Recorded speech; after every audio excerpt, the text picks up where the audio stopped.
You are live. Welcome, folks. Discuss corrections and institutions. It is Friday morning, February 21st.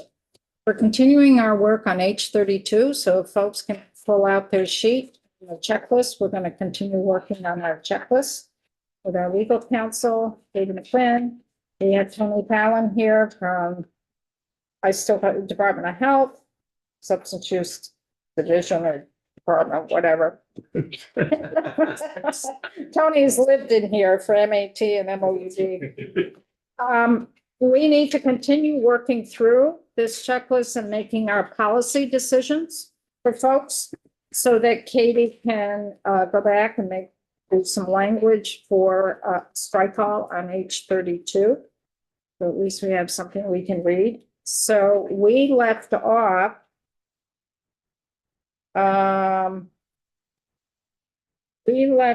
I believe, with numeral 2. I think it was like the third. Was it the third bullet or the fourth bullet? Around there, right? Yes, when we were Katie McQuinn, Office of Legislative Counsel, we talked briefly right before we broke up that instead of looking at who's responsible for the delivery of MOUD, we were thinking more broadly about who was making decisions, medical decisions around MOUD. We hadn't resolved that. And these were sort of a brainstorm list of options. There could be other options, but the conversation was, where are the decisions made? So where should the decisions be made for folks who are incarcerated in terms of the delivery of the MOUD program in our facilities? And that could entail who makes the decision that an incarcerated person is on an MOUD. And is it WellPAC, medical provider within DOC, or is it the offender's primary provider out in the community, if they have one? Is that even legal to do that? And if they're involved with a hub and spoke model, is it the hub that would determine? That's what we need to decide. Where's the committee on this? Well, Pat, Will, can it not be the primary care's recommendation to WellPAT, and they have to help that in order to move forward with it? Like a two-step process. we can vet that, see if Okay. that's possible. I think a single point makes sense, and well, that seems to be the single point. They'd be in consultation. If there's a doctor outside, that would make sense, but the single point should be WellPath at this point. I would agree with that. Right, folks? Yeah, I think it should be DOC or their designee, which is currently WellPAT. Makes sense. I don't really understand what you're drawing the distinction between when you say the in-house medical provider and WellPath. They're both. I mean, you offered that as two choices, I thought. Perhaps I misunderstood. Well, it would be whoever's doing the medical piece inside, but it's WellPath that we come. Yeah, okay, then. Because it could be different than WellPath in 3 years. Yes, okay. That's what so the question is, and I'm gonna go to Tony for this, so if you could identify yourself, Reggie.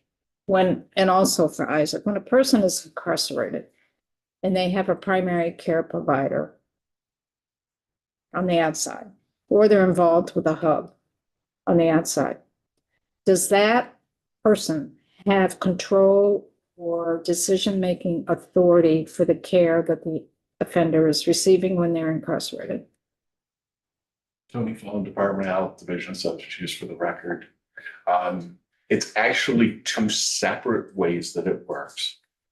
One is if the individual is receiving care from a primary care practice, a specialty practice, already receiving buprenorphine, then the individual coming into the facility, the WellPath provider assumes all prescriptive authority, much the same way as if I'm seeing a primary care doctor, but I'm hospitalized, the hospital team then takes over my prescriptive authority. They're managing my medications, of course, in consultation with the primary care, but they hold prescriptive authority.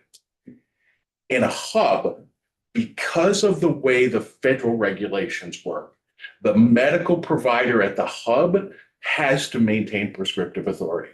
So what they basically do is WellPath becomes the eyes and the ears. They provide the medical care, but they are in consultation and conversation with the medical provider at the hub, who then ultimately does dose adjustments, makes changes, just because because of the way the federal regulations work, they can't allow that to become the purview of the WellPath medical provider. But they take the recommendations, take the expectations. WellPath's team does the consultations, they do the medical workups that are requested, and that data all goes back to the hub provider, who then adjusts medications in consultation. So that is if a situation, a person comes into an incarcerated facility. They already have a relationship with the hub. Yes. They're already on buprenorphine, or they could be on methadone. Yep. But they already have a relationship. So in that kind of a situation, WellPath consults with the hub, but the hub controls the prescription. If it's methadone, if it's buprenorphine, the WellPath medical provider, it's well within their medical scope of practice, they just take care for it. They take For the it. bupe. For the For bupe. methadone. Methadone just has a different regulatory structure around it. So the hub medical provider never relinquishes control of that. But they do it at the discretion of the WellPath medical provider. So say a person is coming in. Is there situations where they have a primary care provider that's not a hub? It may not even be a spoke, Shit. but they're on bupe. Yep. Is that severed when the person becomes incarcerated? What happens with WellPath in that position? So WellPath checks with the primary care provider, understands the dose, understands the medical piece, and then they assume the prescription. So Dr. Uliger and his team then assume the prescription throughout the period of time person is incarcerated, with a return back to the primary care upon release. So it's not the primary care provider that controls what's in the facility. So what if a person is coming in, they're not on bupe, they have a primary care provider, they're not on any MOUD. Person goes through screening and assessment when they're incarcerated. It's determined through the medically necessary, it is determined that they have an opioid use disorder. And it's WellPath that determines that.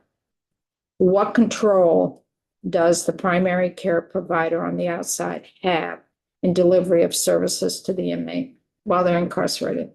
At that point, other than receiving medical records, Dr. Uliger's team will be the team that will decide that. If the primary care provider is actually a prescriber, then there's a conversation of, does this person's clinical needs fit well within primary care? Or it may be discharged to a specialty care program who kind of focuses solely on buprenorphine and opioid use disorder, or it might be to a hub. So it really then becomes a clinical decision-making around, is it safe to start this medicine? This person has opioid use disorder. Many of them are showing symptoms of withdrawal. We want to treat. Let's get the medical records. Let's understand what's happening. And then at release, it's really a clinical decision of, where does this person's substance use needs fall? Are they relatively stable, I would say, such that primary care is the best option? Do they need specialty medical care, which really this is the line of business, and this is what these physicians do day in, day out? Or do they need such a level of structure that it's unclear if they can manage a prescription upon release, where we would need to do daily monitored dosing and have folks that have nursing nursing assessment 6 days a week? Does that help the committee figure out the policy decision Mhm. for who is responsible? So what is it? Less WellPath and less methadone, right? In which case, hub. And they do it all together. Yeah. In the event somebody comes in on buprenorphine, or they start on buprenorphine and they have a less than good reaction, it's a suboptimal reaction, or some folks may have a little bit of swelling in their legs, then WellPath actually makes the referrals to the hub for medical consultation around, is methadone a better option, or is there other pharmacological options that make sense? Do you have enough to work on there, Katie? I think I do have a clarifying question though. I heard that you'd like to go with the DOC contractor. I also heard at least one person say that there's an interest in consulting with a community-based provider if the person had one. It sounds like that's already happening. Is there legislative language that the committee would like to add around requiring a consultation or leave it silent? I assume that's best practice anywhere, right? Will and then Yeah. Tony. Well, I think it's best practice, but I think it's almost necessary when you have a private contractor for healthcare. Because I don't know I don't want to say it like this, but I don't know if there's any sort of profit margin in their, use of this. And I think there should be an outside, regulation factor to this, and that would be the PCP. So you're saying we should make a statement that they need to consult, that WellPath needs to consult. Okay, and others are saying keep it silent. Tony and then Sean?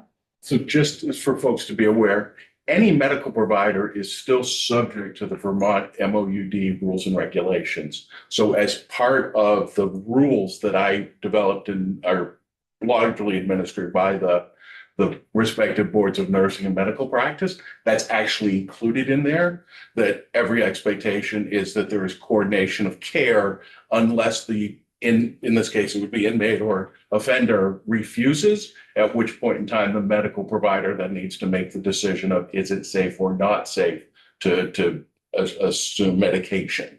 But that is part of the expectations, and that governs any prescriber of buprenorphine within the state of Vermont, irrespective of what setting they work in. He answered my question. So we can stay silent because it's part of.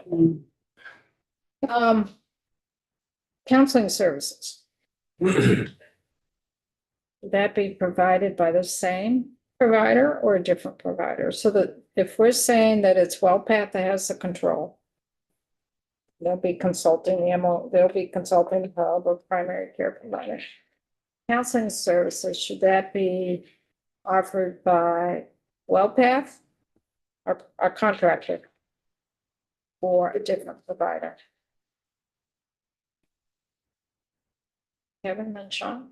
Once again, I think needs to be the single point, but I think there's people like Turning Point, and I know there's other ministries that are happy to come in and consult or do the counseling and from the outside, but WellPath still needs to be the single point that says you're welcome and here's what you got to do to come in and along with DOC. I mean, there's got to be a single point. Sean?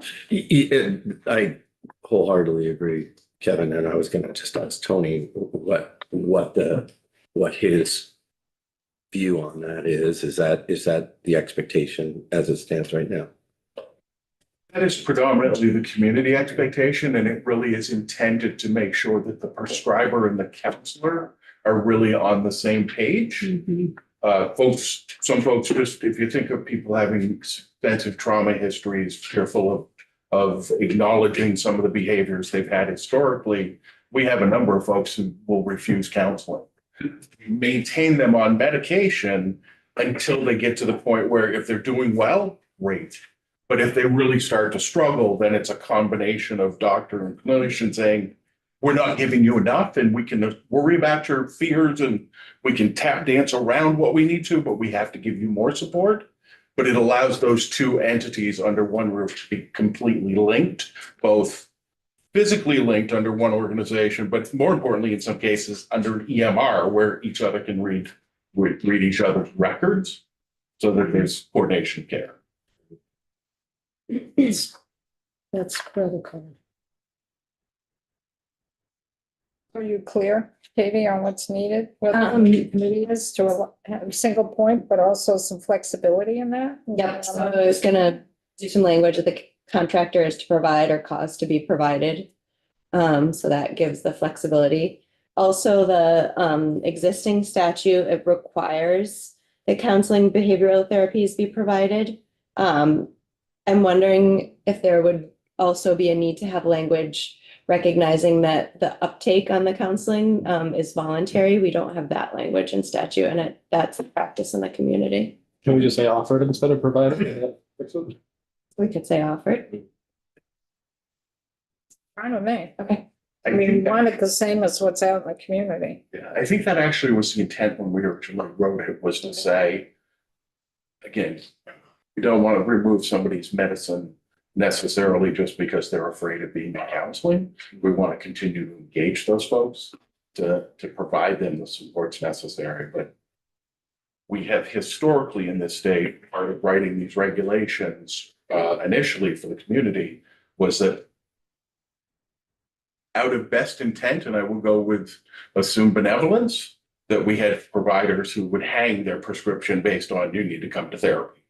And you could look at it from folks, we want more billable hours, we want this. I think in majority of cases, it really was benevolence of we want you to get all of the care you need, but it actually led to people being destabilized, removing from medication for counseling services that probably in the immediate were not going to be life-saving and were of high resistance. We wanted to avoid that. Isaac? It's also anecdotal, but I think we have heard in the past as well that some defense attorneys have advised their clients not to engage in, certain programming, particularly, and these are folks who are waiting trials of potential admission of guilt. So just allowing some flexibility for a defense counsel to advise their clients. It's when they're a detainee. I think primarily, yes. I don't know how widespread that is, but I have heard. Oh, it's out there. It's out there. I didn't follow that. No, okay. Some defense attorneys for their clients who. I get that, but like, what's that got to do with counseling? A lot. They don't want their They don't- client maybe doing something that might in some way indicate that perhaps they are guilty Yeah, of the they're crime guilty that of they're it. facing. Fear of over disclosure. To a therapist. Who then, but then they don't have that lawyer agreement because the therapist then can tell. Yeah, it should be kept separately, but then you sometimes have folks subpoena records. Oh, okay, In which thanks. case the individual has now acknowledged as part of a therapeutic process of getting better, they've acknowledged something that could put them in jeopardy risk of Okay. confinement. So Isaac, can you just identify yourself? Oh, yes, Isaac Dano, Policy Director for TSL. So we can move on. Move on. Okay. We're on 3. When and under what circumstances is a person screened? There's already language in statute on that. You might be perfectly happy with what it says in statute now. You might want to relook at it. Read it. I got it. You got it. I Okay. got it. Provision of medical care. Department shall provide medical care for inmates in accordance with prevailing medical standards. Screening and assessments. Upon admission to a correctional facility for a minimum of 14 consecutive days, so the person has to be there for minimum 14 in a row days. Each inmate shall be given a physical assessment unless extenuating circumstances exist. Number 2, within 24 hours of admission to a correctional facility, each inmate shall be screened for substance use disorders as part of the initial and ongoing substance use screening and assessment process. This process includes screening and assessment for opioid use disorders. So within 24 hours, they're screened and assessed for opioid use disorders as well as substance use disorders. Could I just ask, what does that screening entail, Are you doing- Isaac would answer that one. Okay, That's DOC. yeah, The screening for opioid use disorders. yeah. Yeah, I think, isn't that is that cows and that would be conducted by WellPath? Yeah, so they do a basic screening situation of, let's ask a series of standardized questions about your Mhm. substance use. But then they also do a physical screen called the COWS or clinical opioid withdrawal scale. So if most individuals, if they've been actively using within that first 24 hours, will start to show withdrawal symptoms. And so this identifies the severity of the withdrawal symptoms. So you start to look at, a heart rate and blood pressure, how's folks' eyes looking, to what extent do they have goosebumps, to what extent are they having bowel or bladder problems? And it kind of gives you a score that helps to guide whether or not this person's having mild withdrawal, moderate withdrawal, or severe withdrawal, which helps then figure out, do we want to initiate medicine immediately, or do we need to watch this person a little bit longer so that we don't do what's called precipitated withdrawal? If you give somebody medicine too early, we make them more sick. So we want to make sure that they're potentially ill enough that we can give them medicine and resolve it without making it worse. It also helps to differentiate maybe what we're seeing isn't opioid withdrawal. Those symptoms aren't there. So now we're looking at how much alcohol have you used, and we really need to do what's called a CWAP, which is the same kind of scoring system, but really looking at your alcohol use and whether or not you're at risk of severe alcohol withdrawal. Are they required to do a drug test, or is it, do you just go around the corners on that and try to find out what you can? I don't know whether or not I don't believe every individual at admission has a urine drug screen. It is done as part of treatment and as part of medication initially. Thank you. How about a blood draw? Yeah, I don't Tend to do blood draws. If you're looking at blood draws for folks who have opioid use disorder, they'll sometimes do blood draws, but you're really looking for strains of hepatitis. The standard for most folks is in urine. And in fact, in urine, opioids, cocaine, those things actually metabolize easier to be found in urine than they are in blood. But the person could refuse the blood draw if that's. Somebody could conceivably refuse a blood draw. Or a urine test. Or, yeah, Yeah, they could refuse a urine screen. I don't know. My guess then is the medical provider then needs to make the determination on whether or not they're going to initiate treatment. Now, this is within booking, folks. This is when a person is first coming in. Within the first 24 hours, you get screening. And an assessment is the deeper dive after the screen. The screening kind of says, oh, you might want to look at this part deeper. You might want to look at this part deeper. So within 24 hours of going into a facility, everyone is screened for substance use disorder, including opioids. And they can't say no to any of it. I don't know. They have to consent. Like, They have to consent. they have to consent to receiving any sort of medical care. so they can refuse. Yes. So does that happen often? And I didn't mean to interrupt. No, that's fine. I'm not sure the prevalence of which it happens.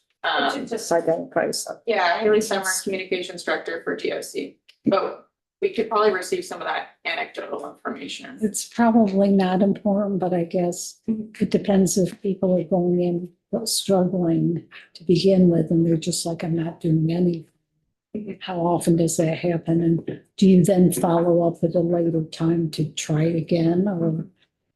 Yeah, I think our health team does follow up. I can imagine if someone is going into booking after initially being detained and are in a very destabilized state, they might not be in a place where they can accept medical care. If it was possible and you had a little info on that, that'd be great. If not, I Yeah. understand. That might be good testimony for Dr. Buehliger again, to maybe talk about that. And we also, if folks are interested, I think we did share this slide when Dr. Buehliger and Abiba were testifying, but here's kind of the intake process with the facility admission. And then within 4 hours, the initial receiving screening, within 7 days, the health assessment, and then also mental health substance use assessment, and then 7 days, dental examination. So we have that. Folks are interested. Okay, great. And WellPath does all that, right? Right. So do we want to change anything in current statute? On Seems to admission work okay. within, for a minimum of 14 consecutive days, each inmate would receive a physical assessment. And then within 24 hours of admission, each inmate would be screened for substance use disorder as well as opioid use disorder. That's current. Yep. And it is The department would establish and maintain policies for the delivery of healthcare in accordance with the standards. Tony says Sure. it's good. I agree. I mean, Dr. Uliger did not lead me to believe that would, it seemed like the process that they have is working pretty well. I don't think it's perfect, but it sounded like it was going really well, so I wouldn't mess with it. Right, and I probably wouldn't either. I just wonder how often it does happen because people can say no for just. So we keep current statute. Okay. I'm contemplating moving that language to the MOUD section. Can you have it in both? I was thinking of keeping a cross-reference here. I mean, it's your bill. Tell me what you'd like, but in my mind, some of the MOUD language is in the first section and then it's handled more comprehensively in another section. And I'm wondering if that is creating confusion and just moving everything in MOUD into one section. We can cross-reference as much as we want, but have one home in one section. I think that works for me because when I was looking at the language, I went to the MOUD and it didn't say anything about the. Meaning, yeah. Yeah.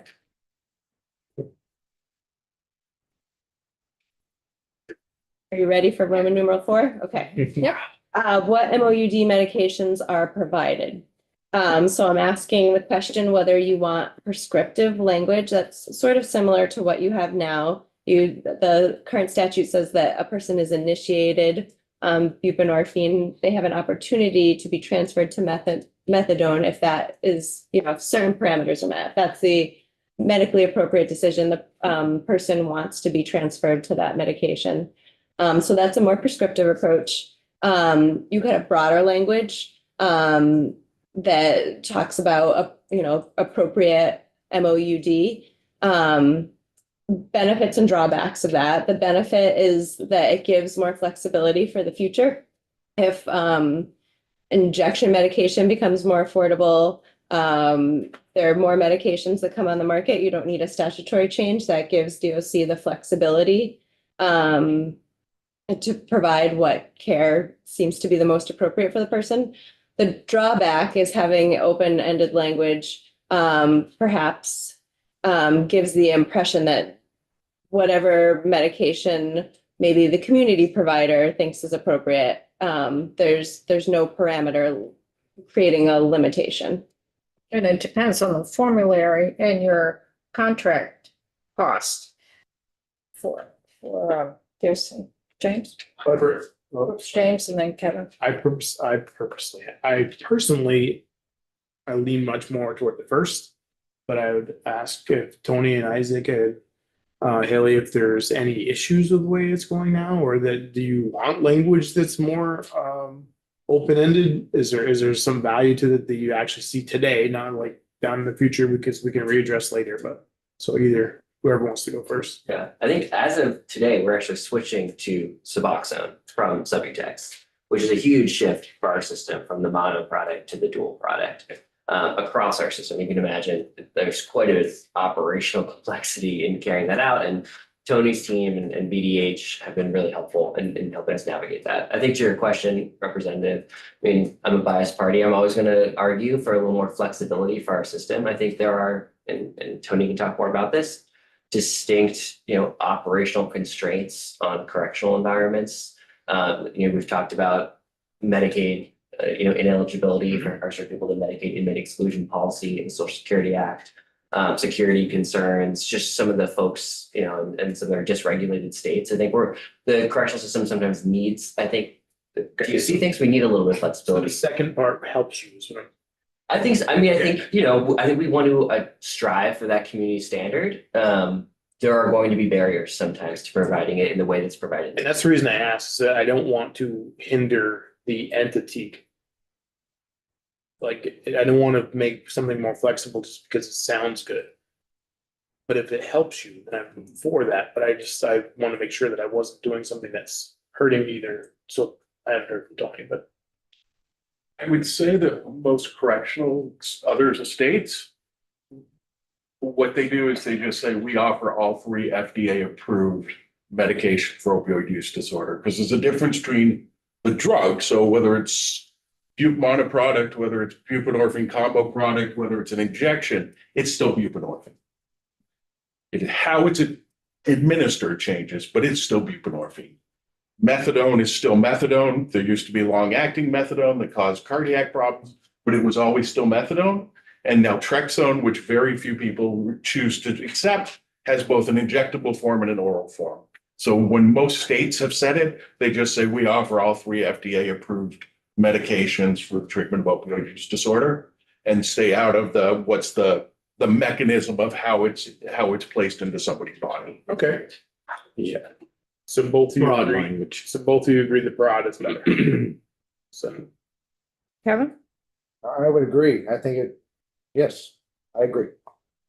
Broad language. Broad language. Because what it says here now, just so people know, if at any time an inmate, okay, screens positive as having an opioid use disorder, the inmate may elect to commence buprenorphine specific medication for opioid use disorder if it is deemed medically necessary by the provider authorized to prescribe the bupe. Nothing in this subsection shall prevent an inmate who commences MAT while in an incarcerated facility from transferring from bupe to methadone if methadone is deemed medically necessary by a provider authorized to prescribe the methadone, and the inmate elects to commence methadone as recommended by the provider. So it's very specific for bupe to methadone. And we want to open that up a little bit to the 3 approved FDA ones, right? sure. When we built it, it was based on a matter of practicality in some ways.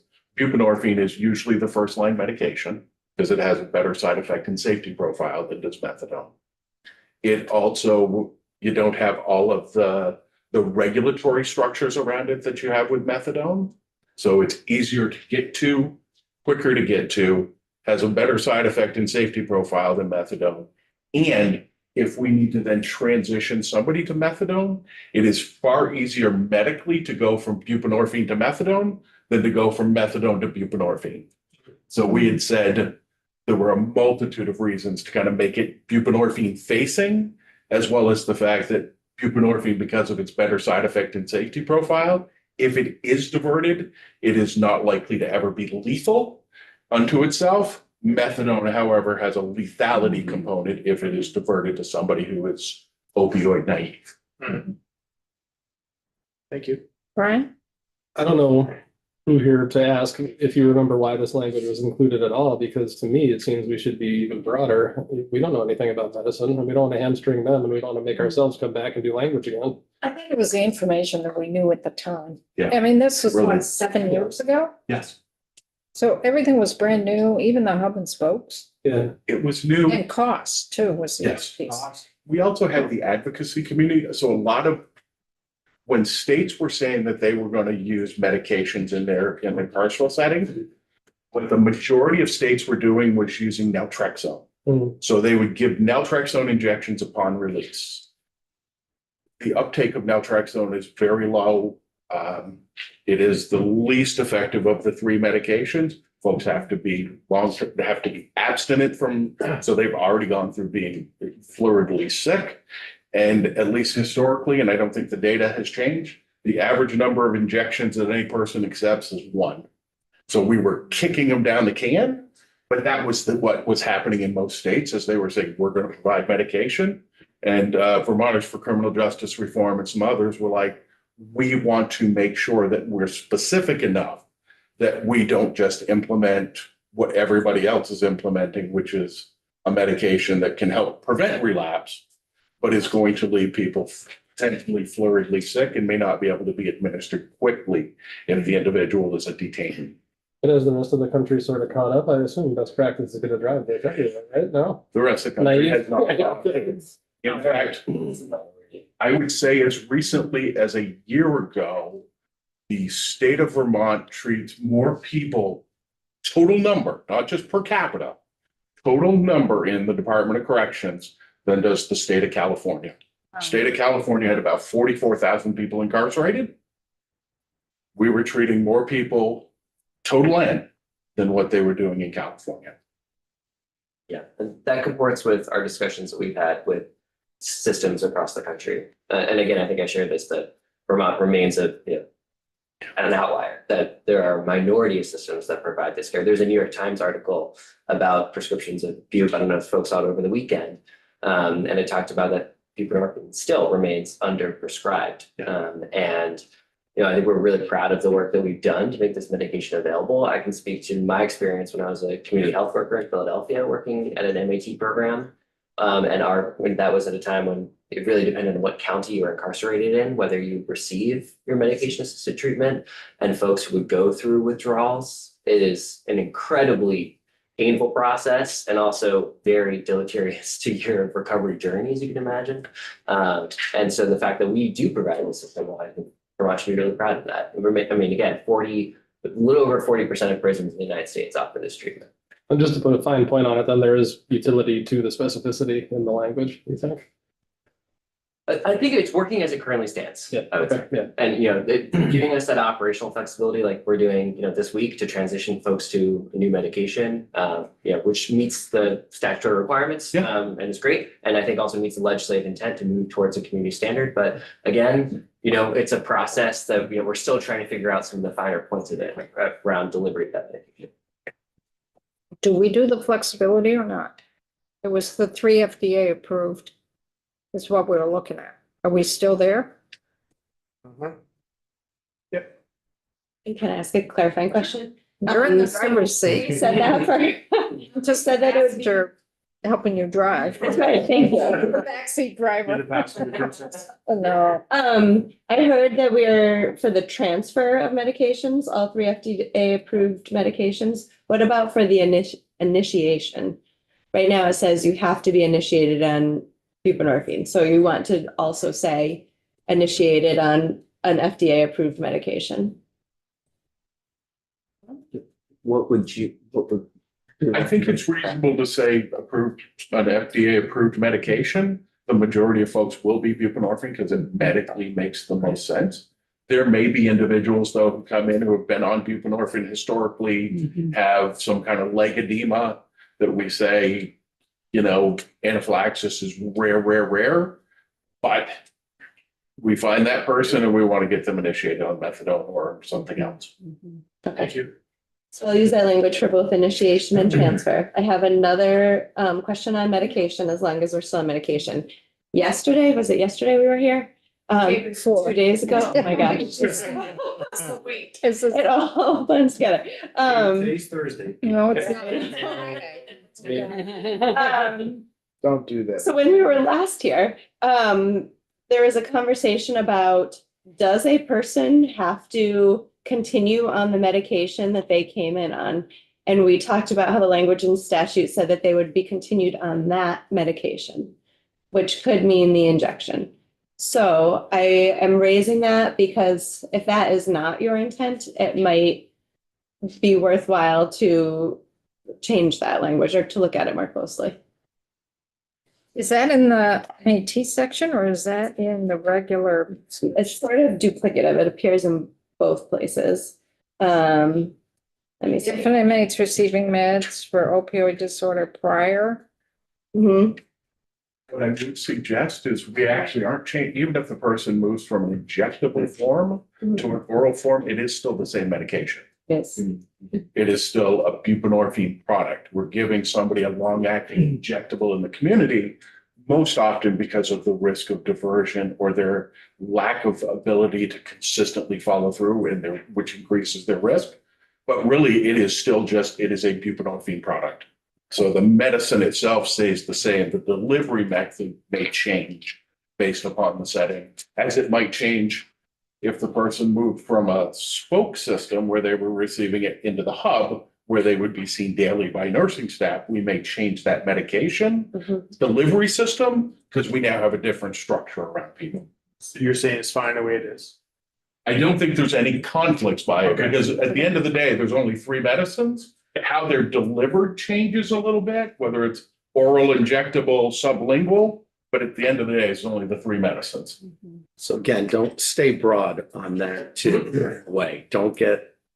Thank you. I would add a quick plug for the committee. If, as we talked about, we are really interested in the injectables. They are expensive. They're But in expensive. your letter to Chair Wood's committee, if you're interested at all in exploring opioid funding, for injectable MOUD for the department, we would very much welcome that. Yeah, but, I was one guy in there. I think that's, you might want to share that with Teresa. Yeah, I can send you more information. Yes, that would be nice offline. Yep, I mean, it would help a lot, I think, I understand. would help on the med Not a line. conversation right now. Oh, yeah. It would help on the med Staff- line. Staff time.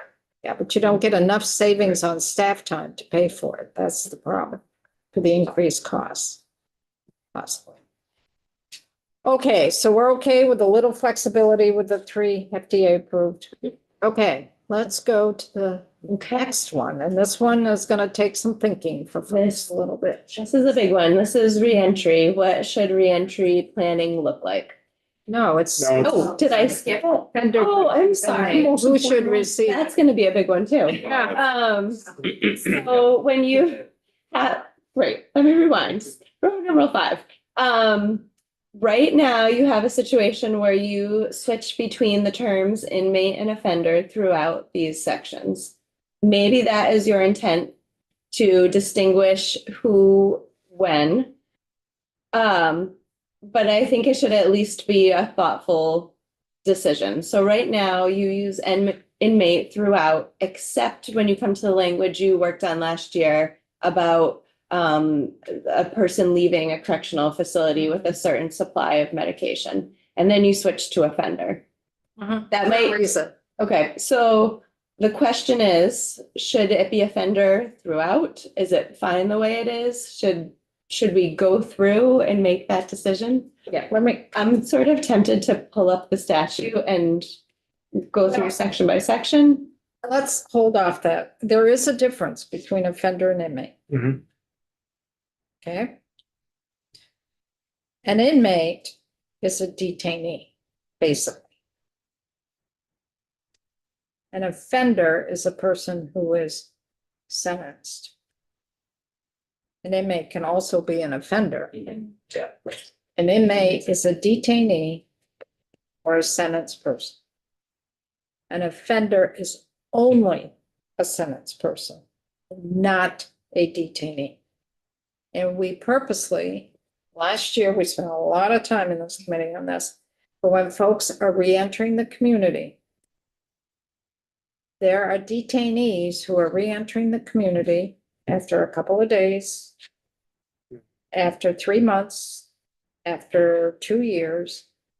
For those folks who have been there like at 3 months, 4 months, 2 years, DOC doesn't really have much notice when they're released. That's up to the court. So a detainee can have a court date, go to court, has been a detainee for a year in the facility. The court says you're free to go for whatever reason. The detainee will go back to the correctional facility to get their things and leave. So there isn't that time for DOC to work up a reentry plan for that person. An offender is a person who is sentenced, has minimum maximum sentence. DOC knows ahead of time when that person will be eligible for release. So they have time to work to put things in place. That's why we did a difference when it came to reentry for medication that they get. That's why it was different. Now, am I wrong, or is that? I'll check. And we detainees, I mean, we could have someone I've seen it, someone comes in late at night and they're out the next morning, and you might not even have time to do some comprehensive screenings or assessments to know what might be contraindicated medically. Just a very complex population, the jail population. James. But this was only pertaining to people who are going to be there for 14 days or more. That's for your screening. Physical exam. Okay, And then the SUD screening is within 24 hours. What I was gonna say is philosophically, I think they should be treated the same, but then that's like thinking that they could be there for a year or 2 years, but right, if they're there for 2 or 3 years, is there a different way? Probably not, to break it down that is a certain amount of time. But even then, I guess if they've been there a year, you still, they could go to court one day and come back and be like, peace out, right? So it's a little different. It's still hard for you to deal with. But I mean, I think, I don't want to speak for Dr. Yieldberg, but I think that our providers make every effort to try and make sure folks can re-enter successfully and have the medications they need and the prescriptions in place. I think there's kind of a difference between requiring that, for folks who might be there for just an incredibly short amount of time and versus having, again, that flexibility to try and do that. I think for someone who might be detained for quite a long time, I think that, we would want them to come back if they're released from court, even if they're detained for a short time, come back and we'll give them the medications that they need. it's better for society is my opinion. Yeah, and I think that's the goal. I'm totally. Yeah. Sorry. Oh, sorry, Kate, go for it. Does the statute prevent that right now, though? If it just is for offenders, does that prevent medication from being delivered We do it to? all the time. All right, Yeah. I appreciate that, knowing that. We, in fact, when we developed this, thought that, we're thought of that. An individual comes in, don't know when they're gonna be released. I go in tonight, somebody may pay my fine tomorrow and I'm released. But in the interim, I might experience an eruption of symptoms. And we don't want to leave that person at risk of death, walking out the door because I'm symptomatic, but I'm at a point where my tolerance has started to drop. So what we did was at part of the screening process, if they're a detainee, figuring out where they live, where they're most likely going to be leaving to, find out what pharmacy is local to them so that if they walk out the door with 5 minutes notice, they can notify the facility and have the medication called in. And for those folks who, for whatever reason, if they couldn't do that, couldn't get to a pharmacy, all of our hubs have open access 6 days a week. If you have been released from jail and you walk out the door and you show up in one of our hubs, we will medicate you before you leave the door. We will figure it out, whether there is a physician there or not. We treat you as a referent, as somebody who's already part of our system. We'll validate your dose and we will medicate you before you leave to ensure that you're not at risk of overdose. Well, thank you both, because that's really good background information for those of us who haven't been in here before. I appreciate it.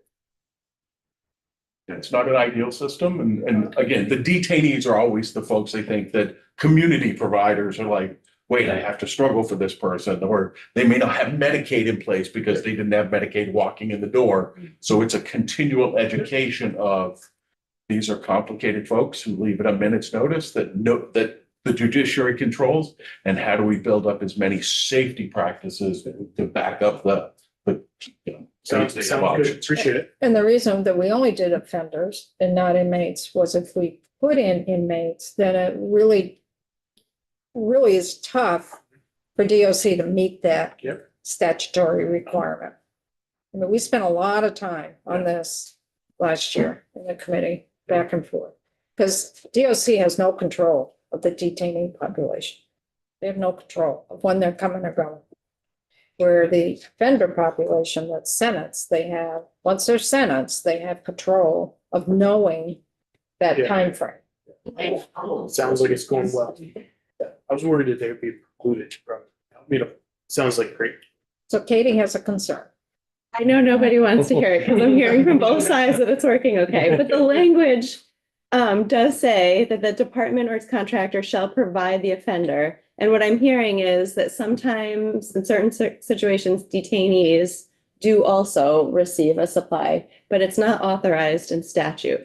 So I'm just wondering if there could or should be language that the department may provide a detainee, in the appropriate situation, because right now that practice isn't authorized in statute. So I want to take a step back from that. In terms, and I'm going to ask Isaac this, we working to have statute reflect what the current contract with WellPath does. And when a person leaves, they do send them out with regular prescription, heart, cholesterol, whatever it is, with up to a 30-day supply. They do that for detainees as well. I think that's the goal. That's the goal. And I don't think actually WellPath sometimes even knows what someone's legal status is. If I remember, I think sometimes, so they treat everyone basically the same regardless of legal status. So even if someone is detained who's leaving after 3 weeks, I think they would still give them the medication in hand if it's available and clinically appropriate. But it's WellPath, it's within your contract right now. Yeah, and we broke that. So if someone,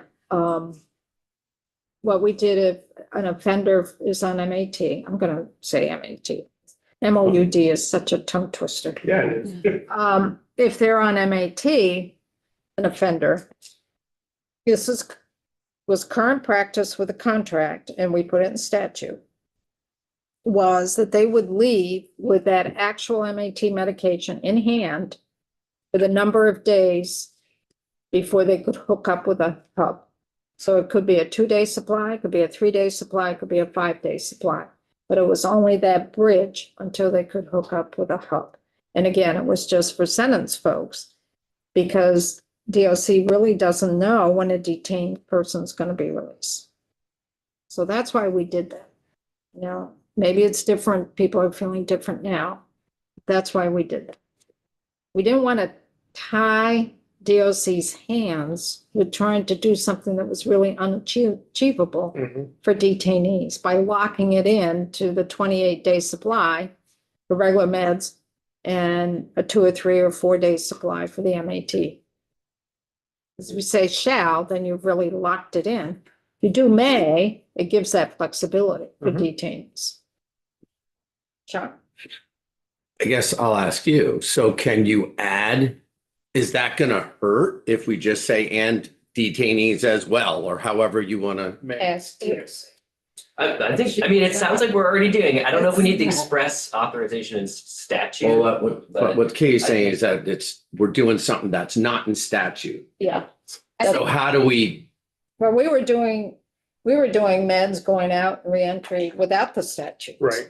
It was through the contract. We just wanted to make sure, regardless of what contractor is there, that they have to abide by the law. Yeah. Prior to us doing the law last session, we've been operating under a contract for Right. 7 But years. if you're Not wanting, that they can't do it. but if you're wanting to make sure that it's clear, then it probably needs to somehow be in some kind of language.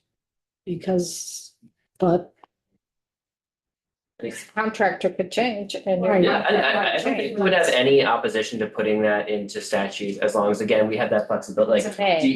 you may provide medication, to folks, to the detainee population, or to inmates, folks specifically Katie detainees on certainly detainee. doesn't want to come back in 2 years or whatever. Yeah. Rewrite this all again. Well, you will be, so. Other folks want to weigh in? I see some confusion on some people's faces. Okay, Oh, good. okay. So I'm going to apply that to both MOUD medications and medications generally, because I assume that the same policy would be in place. Right. And I think if anything, it's probably protective of DOC because it's giving the General Assembly's authorization to do what is already the practice. Okay. And it ensures regardless going forward who the contractor is, that would be the practice. Yeah, like Brian said, we're not doctors. That should be a doctor decision. Okay. Pull my chart back up. Thank you, Katie. Yeah, we're working on it. We're getting through it. Oh, I think you're making great progress. Oh, then we get in the language next time and we'll say, what does this mean? I know. We do. Joyce, that's. I know. Right. Are we ready to move on to reentry? Hope so. Okay. I'm ready to re-enter the real society right now. So there are so many issues to be addressed here. You have the issue what type of preparations are made prior to reentry? And I've thrown out, are these individualized plans, or is this having some type of like connection, care coordination, appointments with community providers before the person has already left? Are those all set up? Another question, what medications and prescriptions shall be provided? I think we've just dealt with that. What type of case management services, if any, shall be provided after reentry, and for how long? And that sort of gets back to H32. It sort of has that the DOC is providing case management services for up to 6 months. Is that the right approach, having a case management service provided after the person leaves? Is DOC the right entity to be doing that? How long would a service like that be provided? So I think you need to maybe just step back and think about what a reentry policy should look like. Does it follow somebody outside of a correctional facility, or does it end when somebody leaves a correctional facility? In order to understand that, I think we need to understand what's in place right now for reentry planning.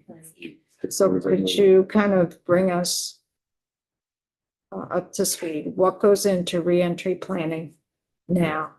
I can give a cursory overview. I think it make sense to have one of our operations managers, Monique Sullivan, who oversees casework, talk a little bit more about that because that is so critical.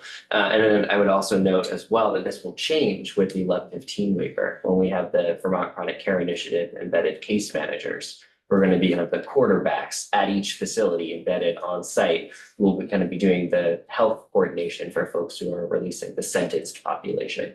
But right now, we talked a little bit about casework, actually in the remote court hearing, because a lot of those caseworkers are getting pulled from reentry work to do remote court. But, I think the department's perspective is that, casework should really begin on day 0, on the first day that someone comes in. They have a reentry plan. I know we worked on this last year, and there is language in statute in 1028. For the meds, it's for the meds and. Around appointments and things of that nature. Yeah, but reentry is much bigger than just your medical. Right. But no, it's a critical piece, obviously, and it's something I know that we talked about. The commissioner addressed that we had to put forward a policy, unfortunately, because of the pressure on caseworkers. The caseworkers, as our policy now, aren't able to assist in referrals for residential treatment. That responsibility for detainees should be on the defense counsel, because we don't have enough staff capacity right now to do that. And that's unfortunate. I know the commissioner said in that testimony with House Judiciary that we wish we had the capacity for caseworkers to do that, but we just don't have the staffing right now to make that possible.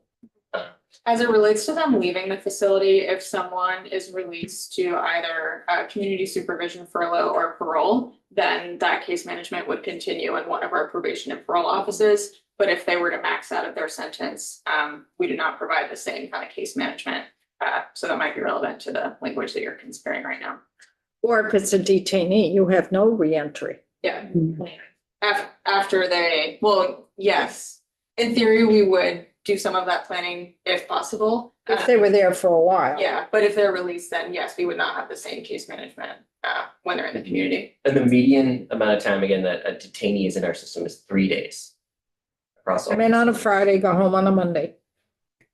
Unless it's very, very serious and they have bail, can't make bail, or held without bail. And then it's waiting for a trial, waiting for a court date. And What's that's, the mean?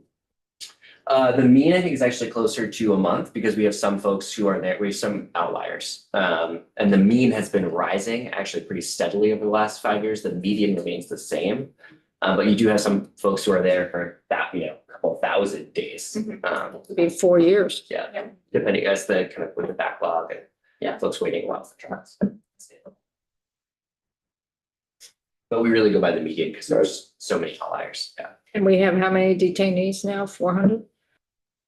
I think probably higher than that. We can get you- 450? I have those numbers, yeah. At some point, we're gonna have more detainees than senators. About 1,400 people. As of today, the total detention population is 543. That's 10 female federal holds, 57 male federal holds. 44 female state detainees and 432 male state detainees. So We have 400 no control over the federal detainees. and 8 home detention cases. Oh, yay, it's gone It's up. gone up. It's gone up. That's what, 100% increase? So that, what is it, that's 40, is that 40% of total? Yeah, so our total population in Correctional State is 1,434. And if you want to just look at the state detainees, 400. 50, 470. Yeah, 476. We're bumping up that. That's actually, I think back to the early days where we were doing trying to implement the sequential instrument set model as part of the tri-branch task force. Those numbers have stayed stable state for as long as I've been involved, and I think I got involved in 2003. Well, that was, yeah, that was quite a while ago. I was involved through 2012, 14. Yep. Those have been relatively stable state, at least in my experience, for the last 20 plus years. Percentage. Yeah. Yeah. Welcome to the corrections population. So let's go to the language. We put this in last year for medication. This is in the MOUD section, but you did something similar. No, you didn't do something This similar. will do. Very Well, similar for the medication, but not around, I don't know. It was similar, try, 3 would be similar in both. 2 was the different one. Okay. So E2, 2 are a little different. as part of reentry planning, the department shall inform and offer care coordination to an offender to expedite access to counseling and behavioral therapies within the community. 3, as part of reentry planning, the department or its contractor shall identify any necessary licensed healthcare provider or an opioid use disorder treatment program, that's a hub, or both, and schedule an intake appointment for the offender with the providers or treatment program, or both, to ensure that the offender can continue treatment in the community as part of the offender's reentry plan.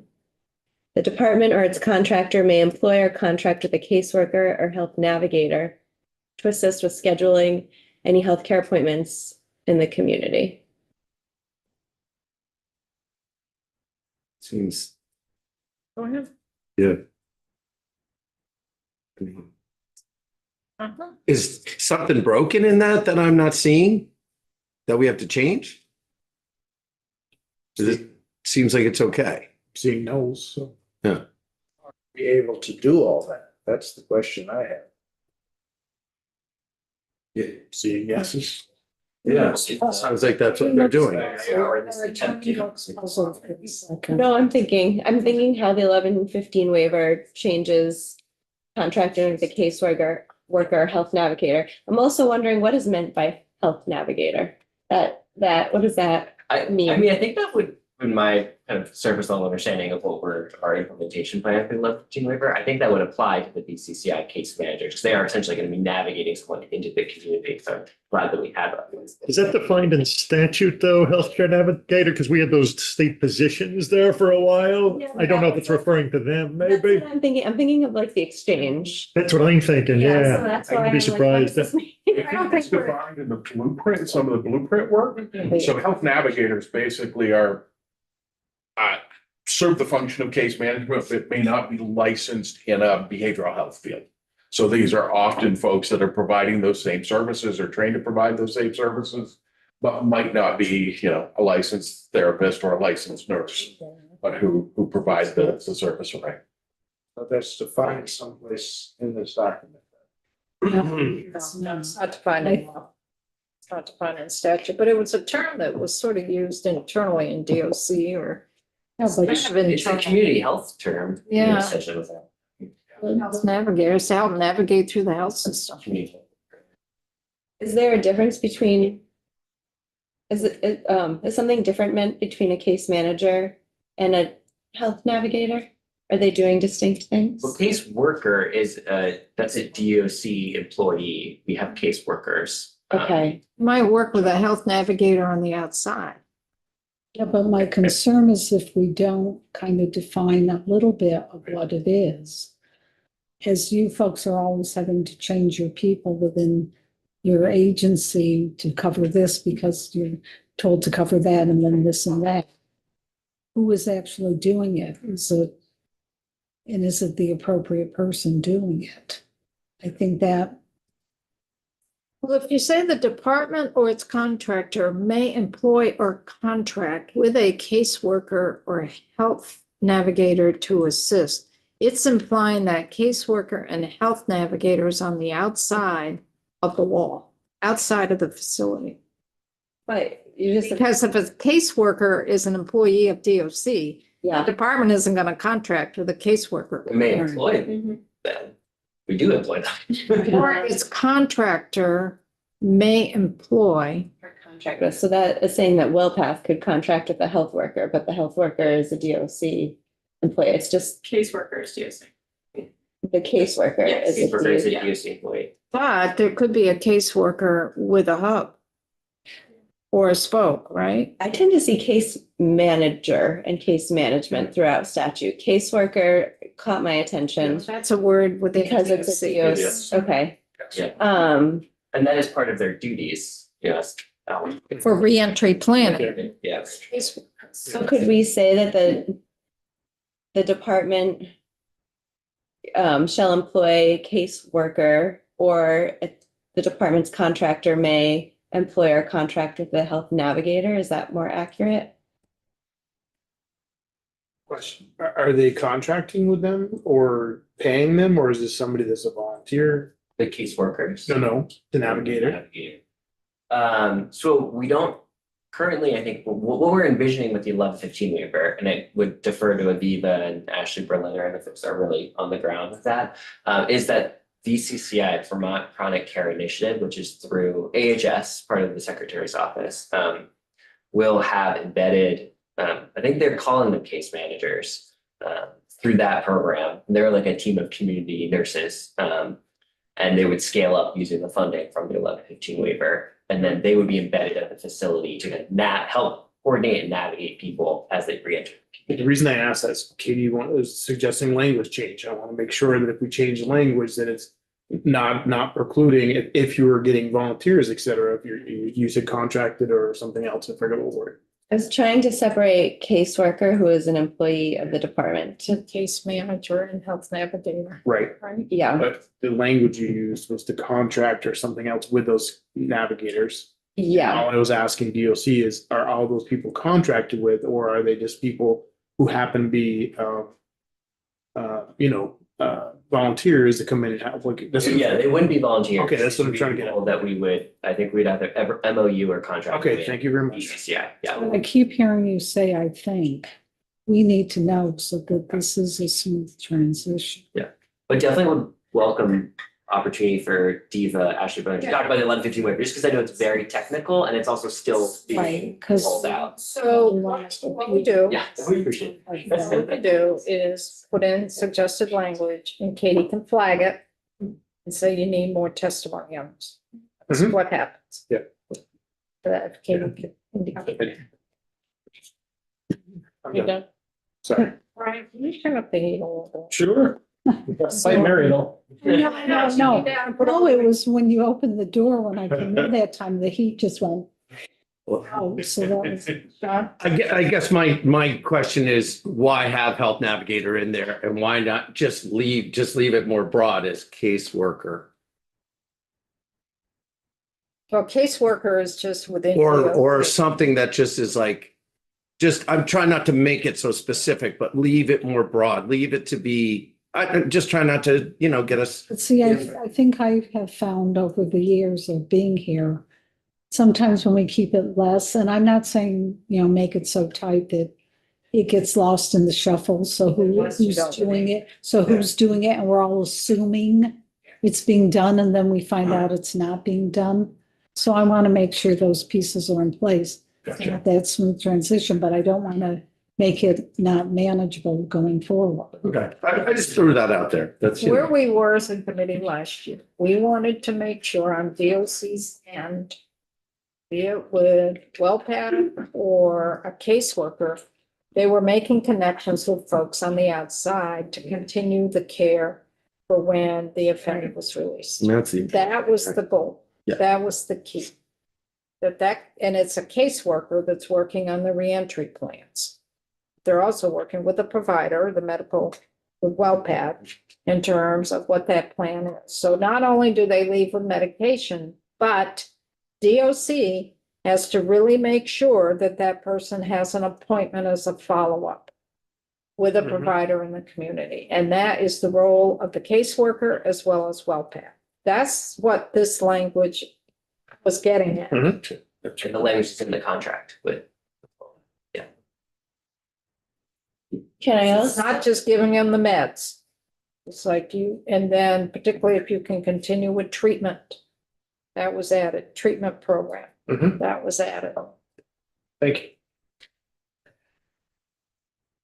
I don't know where we are on this. I know, so I'm also noticing on these paragraphs, subdivisions 2 and 3, that the lead-in is different, and I want to understand if that is an intentional policy choice.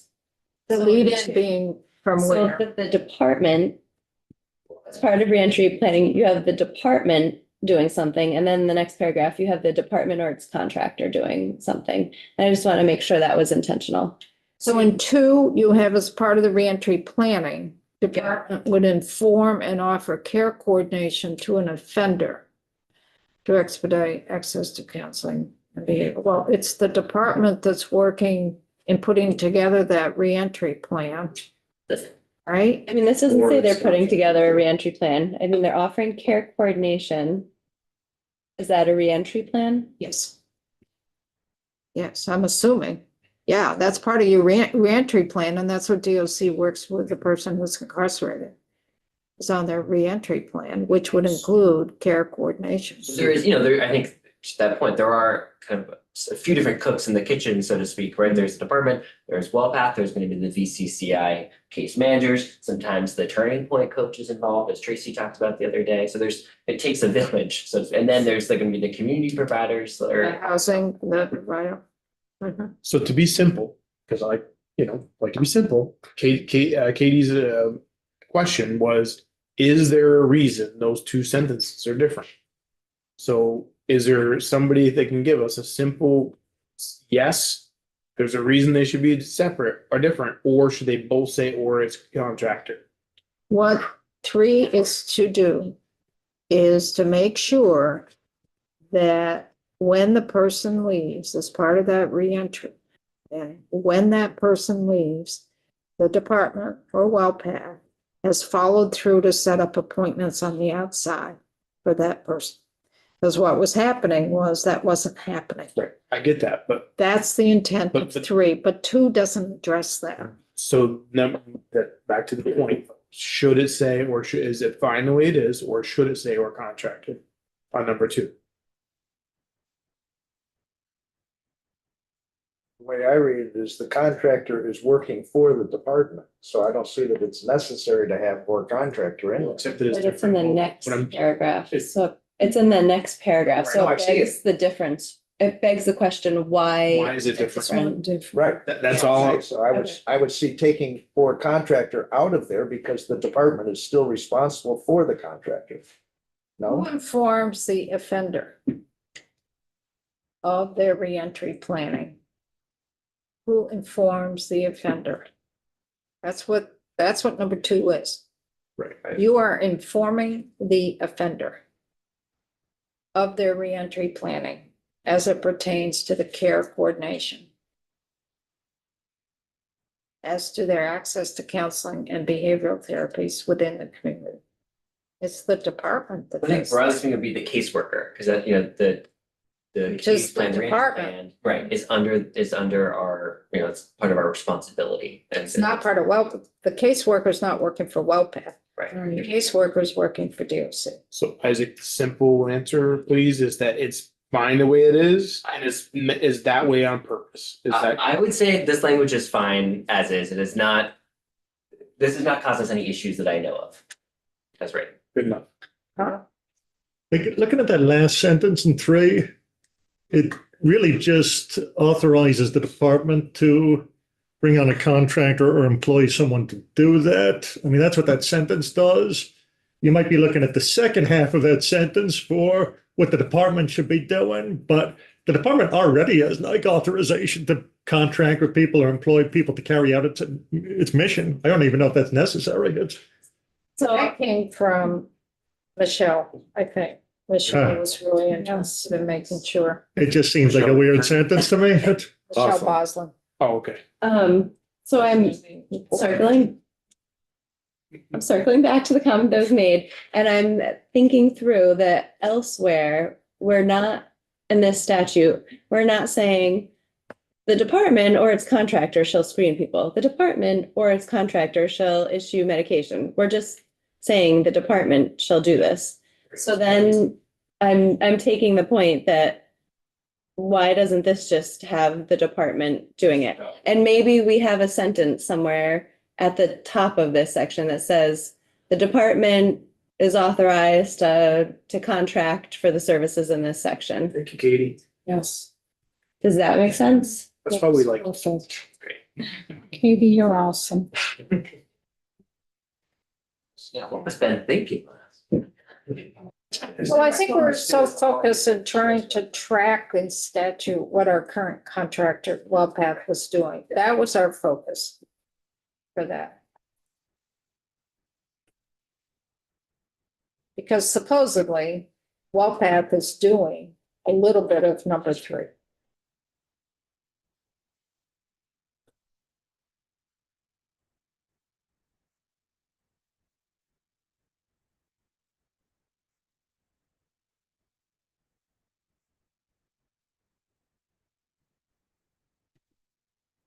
And should there be an affirmative statement that it's the responsibility of the department to develop a reentry plan? I mean, this sort of says what the reentry plan is going to contain, but it doesn't have the affirmative statement.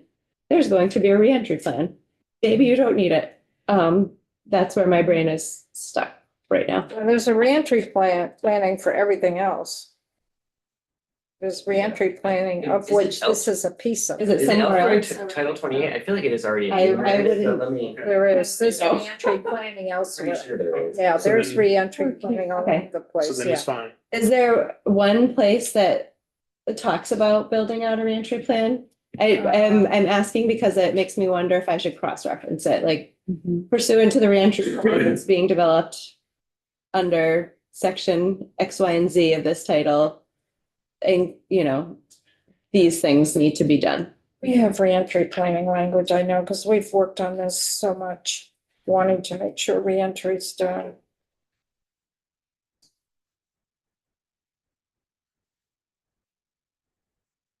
Help me out here. Isaac, I know we've got it. Yeah, release some role eligibility.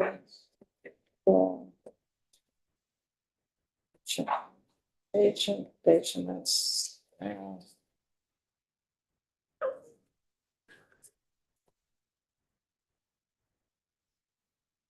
Yeah, vendor reintegration, state policies,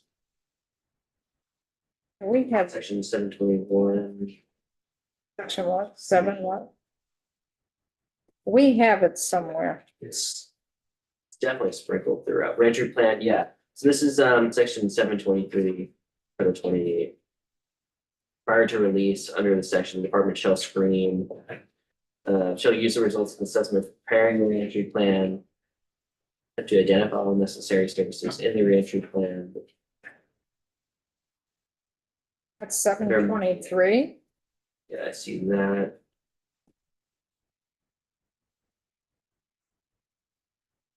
Reentry programming is throughout this statute. Why don't you do a search on that? Let's not take committee time Mhm. for that.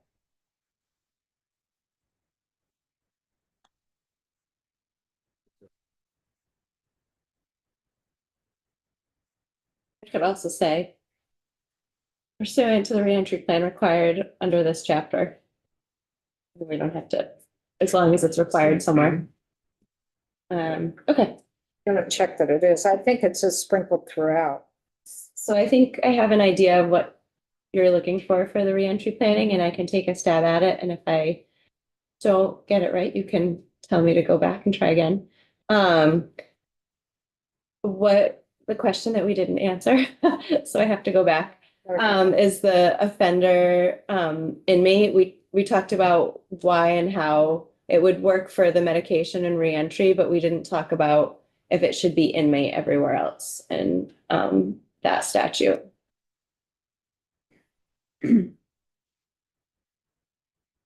So where are you? Are you with the medication prescriptions that would be provided? And then I jumped where back. did you jump? Sorry, I jumped back Yeah, here that's what I- because we answered the question about offender inmate with regard to the medication when somebody is leaving. What we didn't answer is if inmate is the correct term everywhere else in that statute.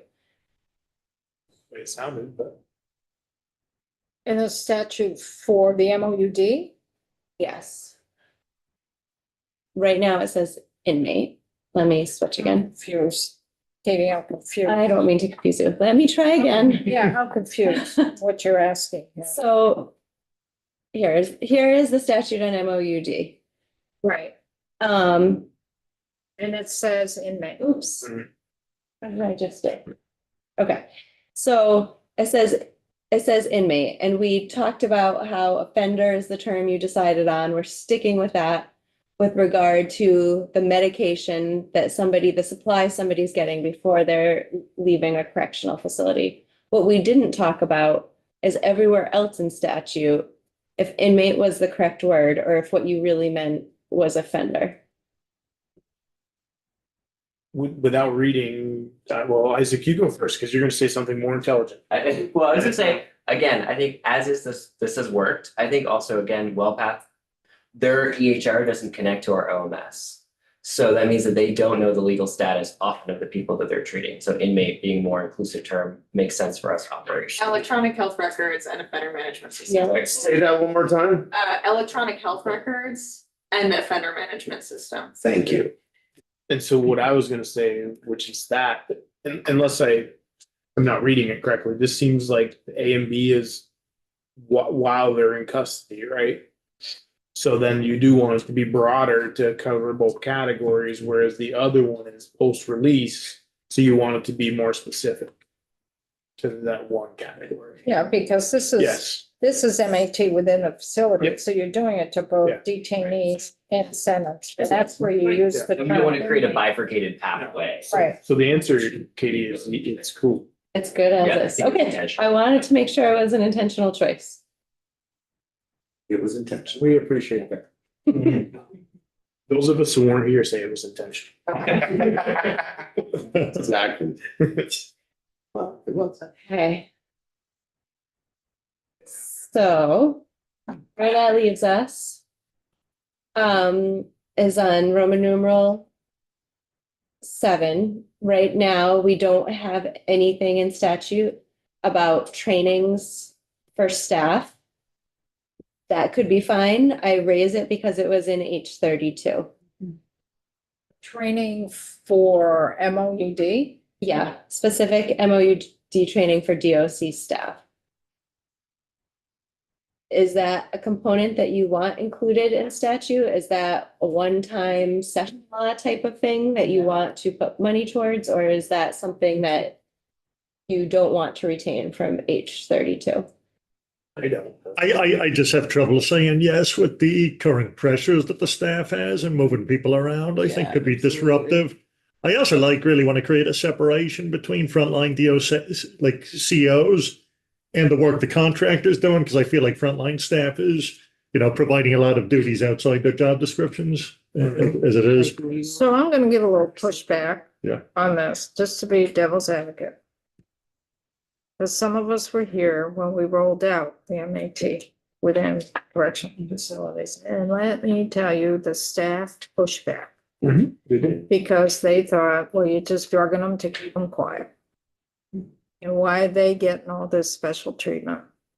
And there was a real lack of communication between the medical aspect of it and the security aspect of it. And that friction is still there. It's still there. That's the kind of training. you're talking That's the issue, about. Yeah, that's. is that people, a lot of our staff, not all of them, are resentful that it's taken up so much of their time to have somebody administer drugs Yeah. to keep them addicted. That's the perception. That's what this training is an Yeah. attempt to get to. So And I would say that that's one reason why we're so thankful to Turning Point for coming to the Correctional Academy. And for I think as Tracy said, they go to the academy, they do a recovery, a multiple hour recovery workshop. I know we have other members of our health team who have also presented. And I think it's been incredibly effective at changing culture, especially for the newer classes at the academy. They've been doing for, I think, since about a year now or so, I would say. So I think that's been really great. And then, we're also looking at ways that we can try and streamline the administration of MOUD facilities. I think it's Aviva and Dr. Gilbert spoke about. Moving some of this into the regular med line. We're still kind of working out some of the details around crushing the medication. But our goal is to try and really cut down on the staff time that it takes to administer MOUDs.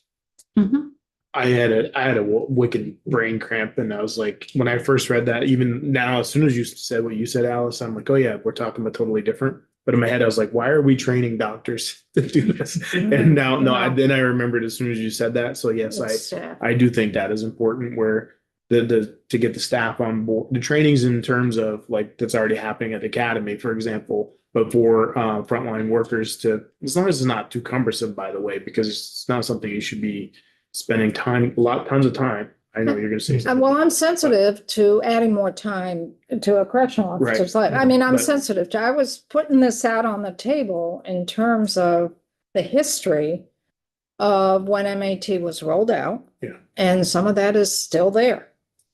And there is a culture within our facilities that we've been trying to address over time.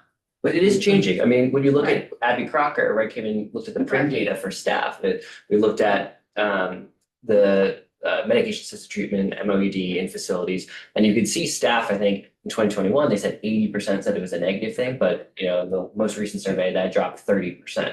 So I think we're seeing that continued change in attitude from staff. So to finish my point, I would say that how it's done, that's the bigger question.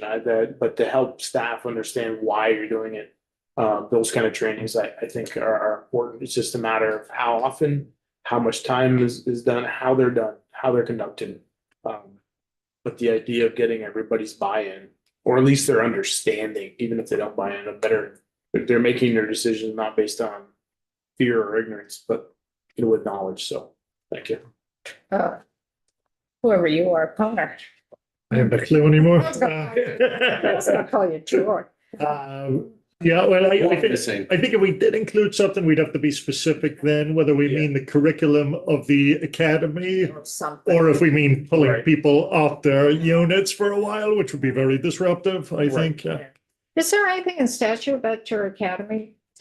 I know we have language about mental health, about treatment, about training within mental health. Right, we do that. We do that. We were very specific in statute. I can go either way I don't want to be prescriptive. But I just wanted to give the committee the background in terms of why this issue is there. Like Connor said, though, like, and that's where I'm coming from too. It's like, it should be part, if it's not in stat or whatever it would be, to have it as part of the academy as it's happening. But so there's some future leadership in it that's to go, I don't feel like this is important. It's So- not because of you guys. So does the committee want to be quiet on this, or do you want some broad language, like maybe pick up what we have in the SFI Yes. statute? The second part. Mental health, Let's say compare it to that, do it in that regards. mental health, because we did do that. Because it was. So That that was is- back to the 90s, we did that. Well, I think that's what Katie's good question is. What training do we want them to have? And for me, it's That just, needs to be stated rather than Uh, becoming a doctor. We want them to be comfortable with the procedures that we're asking them to do. That's the training. That's the answer to Katie's question. No. The language on SFI, the special training for medical and correctional staff to enable them to identify and initially address inmates with a mental condition, psychiatric disability, or serious functional impairment, including recognition of signs and symptoms of mental condition, psychiatric disability, or SFI, recognition of signs and symptoms of chemical dependence and withdrawal, recognition of adverse reactions to psychotropic medication, recognition of improvement of inmates' general condition, recognition of developmental disability, recognition of mental health emergencies, and instructions for contacting the appropriate professionals. Suicide potential and prevention, precise instructions on procedures for mental health referrals, and any other training determined to be appropriate. Yeah. And that's, Specific. that's done at the academy. Colleen, I think testified before, does that at the academy to do. Isaac, can I ask what the training you referred to from Turning Point at the Academy looks like? Yeah, it's I think Tracy might have spoken about it a little bit, but they go in to the academy up in Lindenville, and I think it's several hours of talking about what they do, what recovery looks like. Pretty basic 101. And I think something that Tracy said that I find really powerful is there are so many cadets now in the academy who have either shared experience, a family member who's gone through addiction, or themselves who are in recovery. And I think it's a pretty powerful couple of hours for the folks in the academy. But it's pretty high level. I think they do maybe a little bit of like the neuroscience kind of to sketch it out, but mostly talk about what the recovery process looks like, how it's different for everyone. And I think it's been really helpful for cadets to have that exposure before they're now, full-time at a facility, kind of have that bond with Turning Point, understand what services they're providing and why it's important. I was just gonna say that's the level that I'm talking about. So. Do you do anything talking about the delivery of the MOUD program in your training at all at the academy? Do you do any of that? I believe so. Don't have that many specifics about it, but we can certainly get that. If you're at the academy, we had Jim Rice come in and talk about it. Sorry. You're also welcome to visit at any time. I'm sure they'd love to have you. Or come to a graduation. We just had one last week. So maybe the way to do this is in the next draft, just highlight training with a flag Okay. and put in like more testimony. Jim Rice, he's the director, right? Testimony on the academy, just so we have a better understanding of what's there. Turning Point, I'm sure Tracy would be happy to. I know you keep telling her. but- I think we need to look at what you provide at the academy. I think that would be helpful for the committee as a whole to see what you do provide for training of folks as a whole. And to the degree that there is resistance, I don't know if you can characterize it, but is it sort of a generational issue? I mean, well, yeah, and I wonder if you can train that away, That's where you get into the culture. Right. Facility. So that's more of a moral question than an information question, it seems to me. And you're not gonna legislate it. Right. Right, you can. Exactly, that's the yes. So I think if we just highlight the term training, Keep talking about keep it. talking about It's also, I think we talked about this a little bit with diversion, but it's also unique to the geographies of Vermont too. Different communities are, Newport is gonna have a different feeling than South Vermont too. So You also see this on the medical side, so we actually do 10 trainings a year. Department of Corrections attends the majority of, and they're the contractor, be it the WellPath nurses, the WellPath medical providers, because to your point, why are we training doctors? Because not everybody who's involved in the provision of this service has history of this big concerns. So, and if you think about it from a healthcare standpoint, the healthcare end, it's the nursing staff that often is administering the medication, who's receiving the perils and the understanding, why am I doing this? So we do target training there as well to try to work through kind of from a health standpoint and mental health care standpoint. It's like managing behaviors, everything from neurobiology to the pragmatics of how do you manage behavior through the whole setting. Well, let's keep moving because we've only got a couple more. We got 10 more minutes or so. Get it done. We're gonna get it done so Katie has work to do. We're Um, not trying to make crossover with this. oh, you're not, okay. Make you only have to work crossover. Saturday, not Sunday. No, I mean, it's because we know that there's gonna be a lot more work that needs to happen. Just need a new draft so that Yeah, to keep the conversation moving. Data collection. When we met 2 days ago. You agreed to look at some language, looking at aggregate numbers on people who are formerly in a correctional facility and the rates of refilling prescriptions for MOUD. So that was one data point. H32 has many data points. So the question is, is there data that you want to be collected that is not currently being collected? Sean, I have no idea, so I was gonna ask Tony. what data is being collected Yeah, currently? What? It's two very different systems. We have a significant amount of data that we collect for folks who are in hubs. And we do that because we have federal reporting requirements. In our spoke or primary care systems, we have minimal amounts of data that we collect because we really wanted those folks to just be integrated into any other healthcare system. I don't know how many people are taking antidepressants. I don't know how many people are taking medications for pain. I don't necessarily need to know how many medication folks are receiving buprenorphine.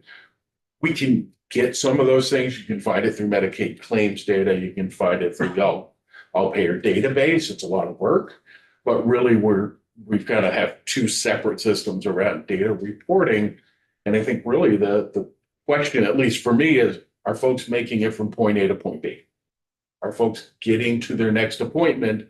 Because once they're there, then you're really looking at the quality of the provider that they're seeing. It's not relevant necessarily to the Department of Corrections. It's, if I'm providing good care and things are working well with me, people are coming back to me.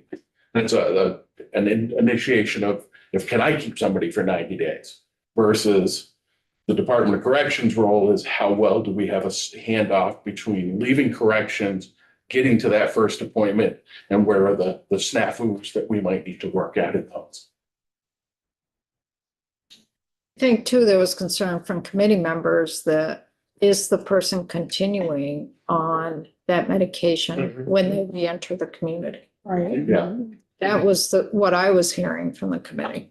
And we look at that aggregately just as so what we know is our 90-day retention rates are usually somewhere around 75%, which is higher than most medical and healthcare systems managing a medication.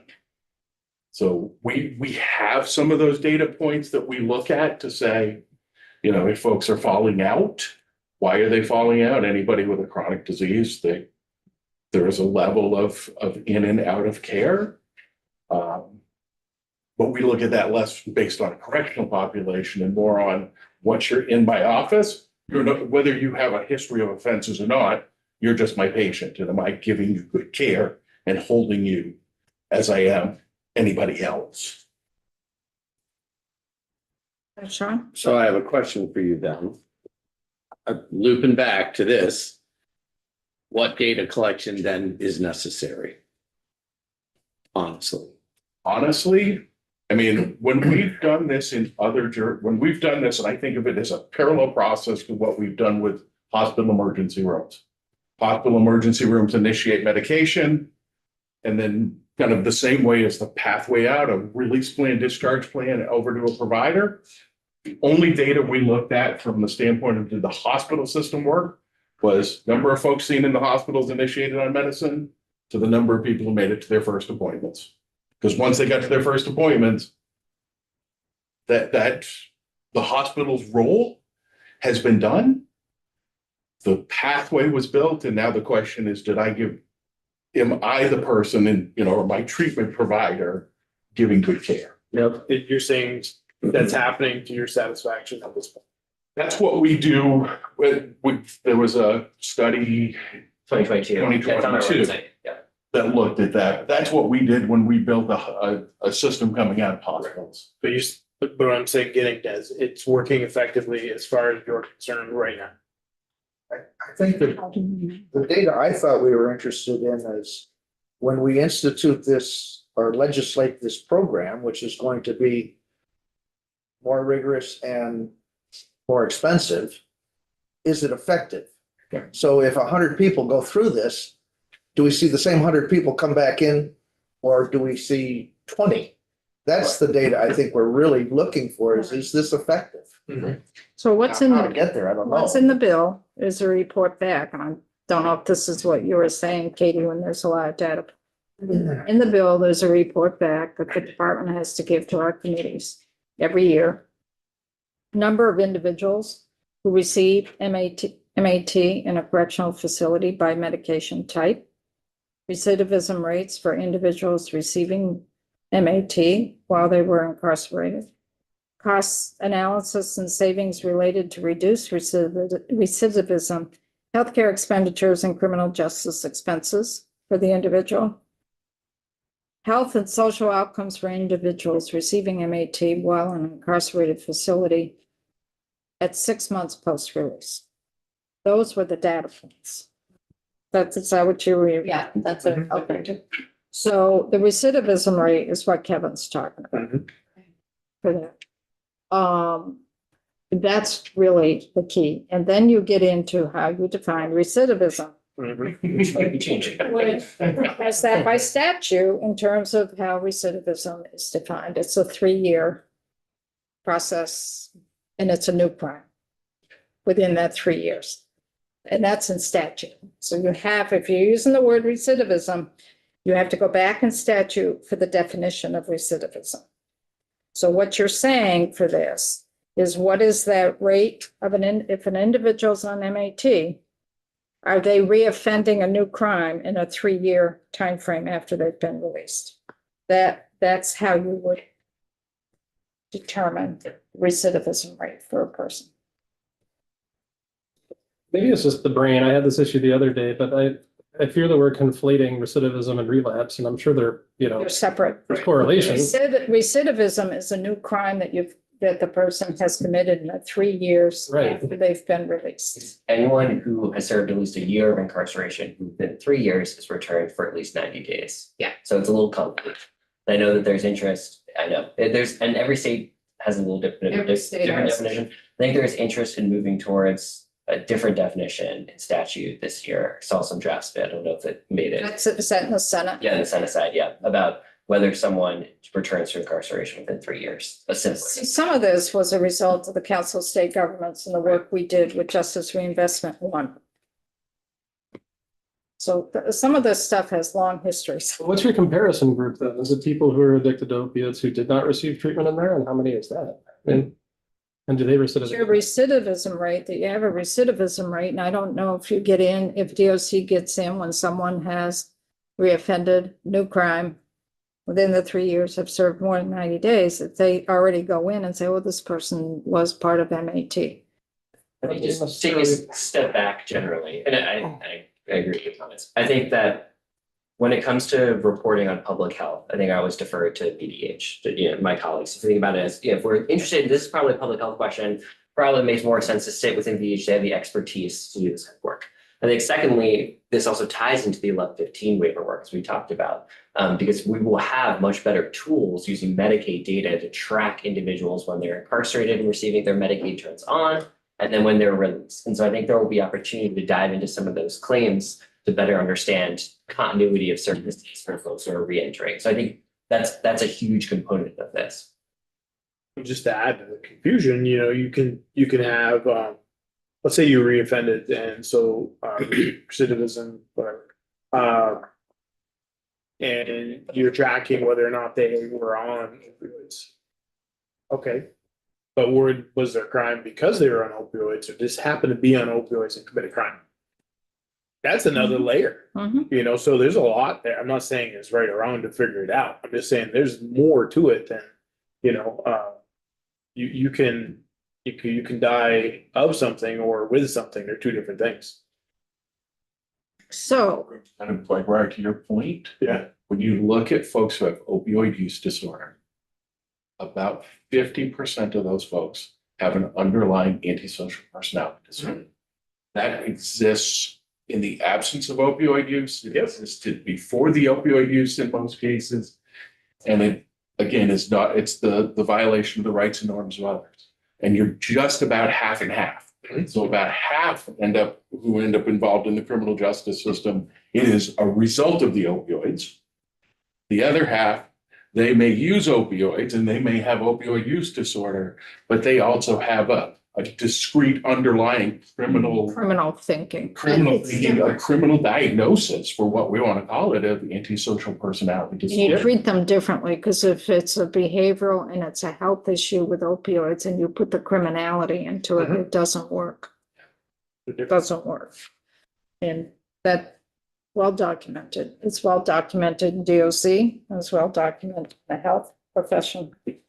Got to really see what that underlying, is it addiction and health, or is it criminal thinking?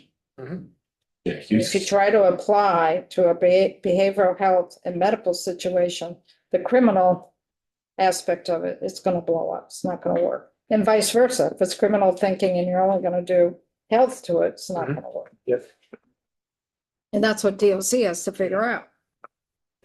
So it's getting noontime. So what are we thinking for data collection here? Check, what is it called? PIN. Put a pin in it. Oh, Right. that's what. Because again, we simply wanted some information. Some to know information. that we were going in the right. What is that information and Right. how do you collect it? That would be the questions to ask. What is the information that we want? And how do we collect it?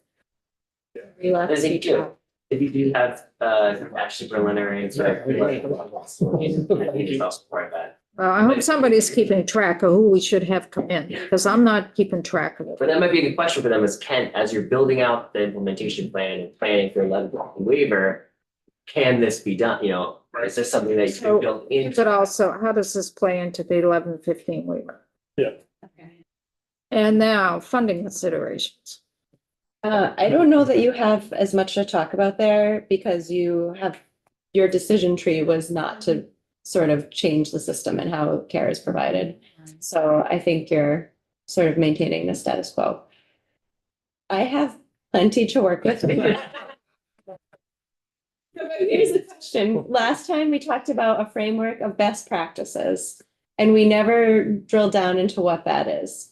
We could just hold on to that thought and come back to it, and I could work with what I have, or I could wait and we could spend some time thinking about how do we build in sort of best practices of what a MOUD delivery system in a correctional facility looks like. I thought we were counting on WellPath to do that. Some of the conversation was that there could be other vendors providing those services at some point in time. And how does the legislature speak to ensure that any future contractor is living up to the standard that you have in mind now? I.e. Troy Spirit is Exactly. here with us today. Exactly. And that's what he wanted. That's what he was really shooting for. That's what we should all And do, agree, because yeah. it's not always gonna be the same. Seems like So a that's flag. gonna take a lot of testimony to Yeah. figure out that framework. That's a big. That, it could be part of this bill. I mean, we're not gonna get this bill out till probably April. Because we're not gonna meet, Yeah. we don't wanna meet the crossover with this. It's too heavy a lift. Okay, so I But don't forget that thought. Put a flag in there. I will put a flag.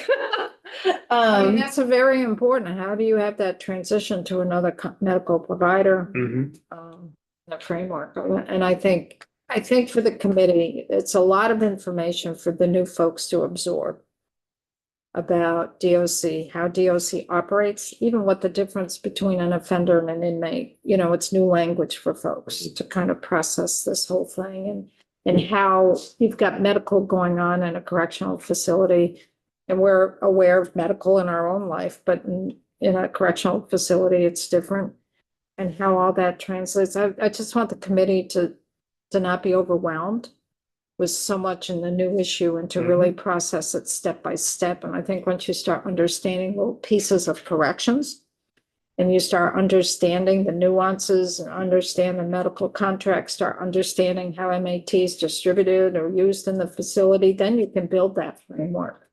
But to ask to do the framework for members right now to weigh in, I think it's beyond your scope of really knowing the nuts and bolts.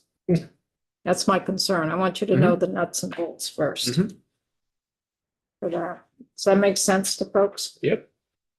So you only have to work Saturday, not Sunday. So Katie, I wouldn't even worry about much for next week. Okay, Because we've got other things Okay. circulating. I might work on it anyway. I think, well, it's. Yeah, well, it's fresh in your mind, but I Thank just you. want you to be Always clear do that And thank you. this is not for crossover, Okay. Okay, great. okay?